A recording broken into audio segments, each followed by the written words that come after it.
Hello friends, welcome to Madras family vlogs. இன்னைக்கு vlog எதுவும் எடுக்கல, அதனால சின்னதா ஒரு ஸ்டோரி சொல்லிட்டு அதுல இருந்தே கொஸ்டின் கேட்டிருக்கேன். இன்னைக்கான ஸ்டோரி என்ன அப்படின்னா, நம்ம வீட்டுல மகாலட்சுமி தாயாரின் வாசம் நிரந்தரமா இருக்கணும் அப்படின்னா என்ன செய்யலாம் அப்படிங்கறத பத்தி தான். வீட்டில் மகாலட்சுமி தாயார் நிரந்தரமாக வாசம் செய்ய இதையெல்லாம் நீங்க செஞ்சீங்கன்னாவே போதும். எப்போதுமே மகாலட்சுமி தாயாரின் அருள் இருந்துட்டே இருக்கும். மகாலட்சுமி தாயார் வீட்டில் வாசம் செய்யறதுக்கு என்னெல்லாம் பண்ணலாம் அப்படிங்கறத இந்த பதிவுல பாத்துக்கலாம். பொதுவாவே மகாலட்சுமி தாயார் ஒரு இடத்துல நிரந்தரமா தங்க மாட்டாங்க அப்படிங்கிறதுதான் சாஸ்திரம். நம்ம வீட்டுல நிரந்தரமா மகாலட்சுமி தாயார் வாசம் செய்யறதுக்கு ஒரு சில விஷயங்களை நம்ம ஃபாலோ பண்ணோம்னாவே போதும். அந்த தாயாரின் அருள் நம்மளுக்கு எப்போதுமே இருக்கும்.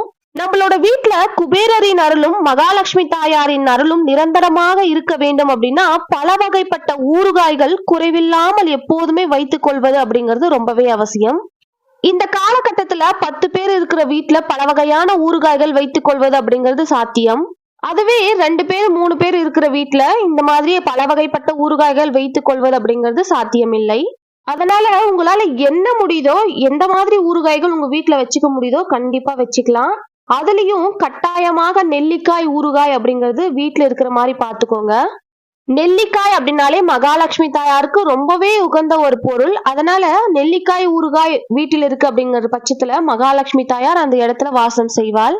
அந்த மகாலட்சுமி தாயாரின் ஆசை இருந்தால் மட்டுமே நம்மளோட வீட்டுல அந்த நெல்லிக்காய் ஊறுகாய் எப்போதுமே குறைவில்லாமல் இருக்கும் அப்படிங்கிறது சாஸ்திரத்துல கூறப்பட்டிருக்கு. அதுக்கப்புறம் உங்க வீட்லயோ இல்ல உங்க வீட்டு பக்கத்துல எங்கேயாவது வில்வ மரம் அருகில் இருக்கு அப்படிங்கிற பட்சத்துல, வில்வ மரம் இருக்கு அப்படின்னா கண்டிப்பா வாரந்தோறும் திங்கட்கிழமையும் வெள்ளிக்கிழமையும் இந்த 2 நாட்கள்ல அந்த மரத்தை ஒரு 5 வாட்டி சுத்தி வாங்க. உங்களால முடியும் அப்படிங்கிற பட்சத்துல 21 முறை சுற்றி வந்தால் ரொம்பவே சிறப்பு. குறைஞ்சபட்சம் ஒரு 5 முறையாவது வில்வ மரத்தை வலம் வருவது அப்படிங்கிறது உத்தமமான ஒரு செயல். இந்த பாக்கியம் எல்லாருக்குமே கிடைச்சிடாது. இறைவனோட ஆசீர்வாதம் இருந்தால் மட்டுமே இந்த பலனை பெற முடியும். அது ஏன் அப்படின்னா எல்லார் வீட்டு முன்னாடியும் இந்த மாதிரி வில்வ மரம் இருக்குமா அப்படின்னா சந்தேகம்தான். முடிந்தவரை இந்த மாதிரி ஒரு விஷயத்தை பின்பற்றுவது அப்படிங்கிறது சிறப்பான ஒரு செயல்.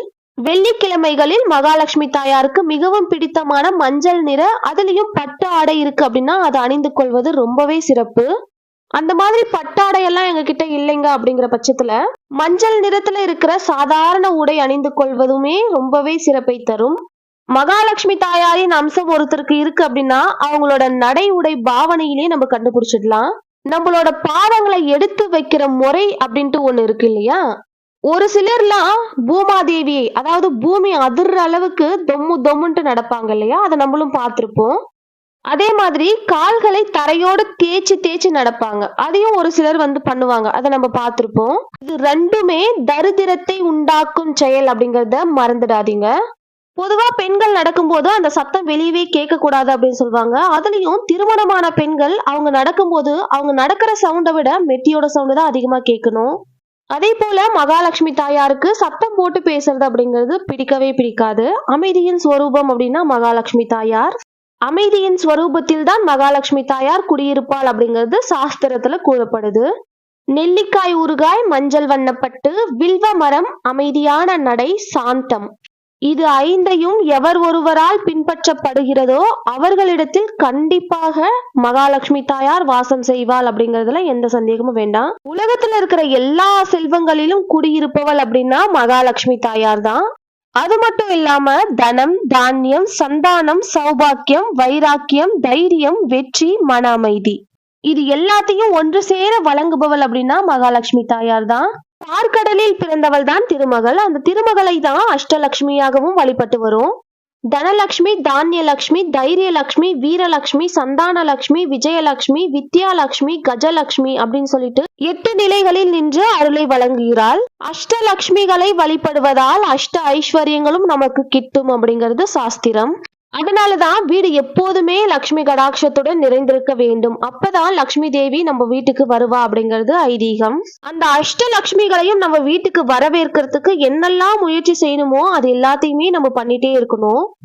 நம்ம வீட்டுல ஒரு சில பொருட்களை எப்போதுமே நிறைவா வச்சுக்கிட்டா அந்த மகாலட்சுமி தாயார் நம்ம வீட்டுல வாசம் செய்வாங்க அப்படின்னு நம்ம முன்னோர்கள் சொல்லியிருக்காங்க. அந்த பொருட்களை எல்லாம் எப்போதுமே வற்றாமல் நிறைவா வச்சுக்கிட்டோம் அப்படின்னா மகாலட்சுமி தாயார் ஈர்க்கப்படுவாள் அப்படிங்கிறது தான் உண்மை. இதனால் வீட்டில் எல்லா செல்வ வளமும் பெருகும் அப்படிங்கிறது உண்மை. அது என்னென்ன பொருட்கள் அப்படிங்கறத பார்த்துக்கலாம். இனிப்பு வகைகள், அதுலயும் கல்கண்டு இருந்தா ரொம்பவே உகந்தது. கல்கண்டு, மஞ்சள், குங்குமம், கல்லுப்பு, தேன் மற்றும் நாணயங்கள், வில்வமிலை, தாமரை, ஊறுகாய் வகைகள், அதுலயும் நெல்லிக்கனி ஊறுகாய் இருந்தால் ரொம்பவே சிறப்பு. இது போன்ற பொருட்கள் வீட்டில் இருக்கு அப்படிங்கிற பட்சத்துல மகாலட்சுமி தாயார் வாசம் செய்வாள் அப்படிங்கறதுல எந்த சந்தேகமும் வேண்டாம். இனிப்பு பொருட்கள் மீது மிகுந்த பிரியத்துடன் வாசம் கொண்டிருப்பவள் அப்படின்னா மகாலட்சுமி தாயார். கல்கண்டில் மகாலட்சுமி தாயாரின் கடாட்சம் நிறைந்திருக்கும்.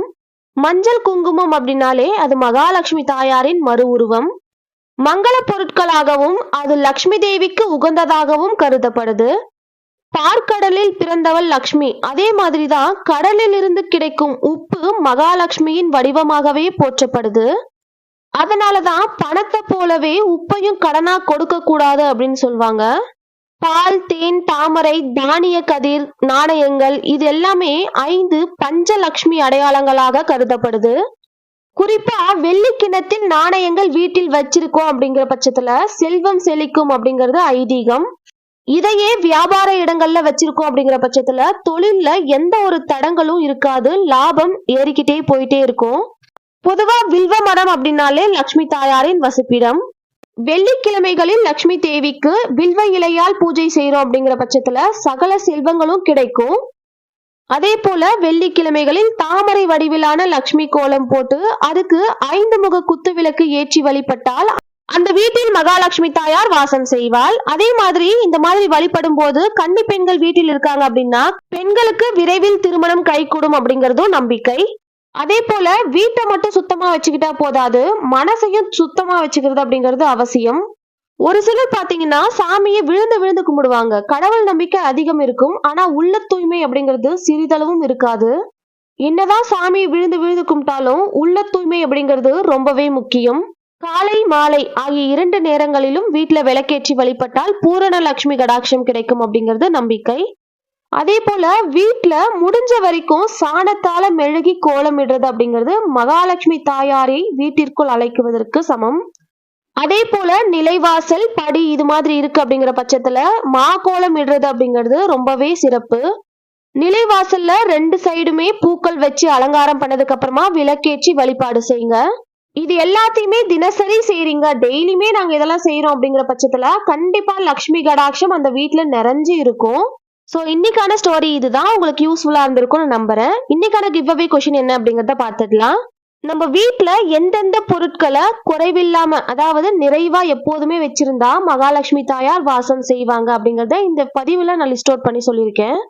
என்னென்ன பொருட்கள் நிறைவா எப்போதுமே நம்ம வீட்டுல இருக்கணும் அப்படிங்கறதா இன்னைக்கான கிவ் அவே கொஸ்டின். இதுக்கான ஆன்சர் வீடியோக்குள்ளவே இருக்கு. வீடியோ ஸ்கிப் பண்ணாம பார்த்துட்டு ஆன்சர் என்ன அப்படிங்கறத கீழே கமெண்ட் செக்ஷன்ல லிஸ்ட் அவுட் பண்ணி சொல்லிடுங்க.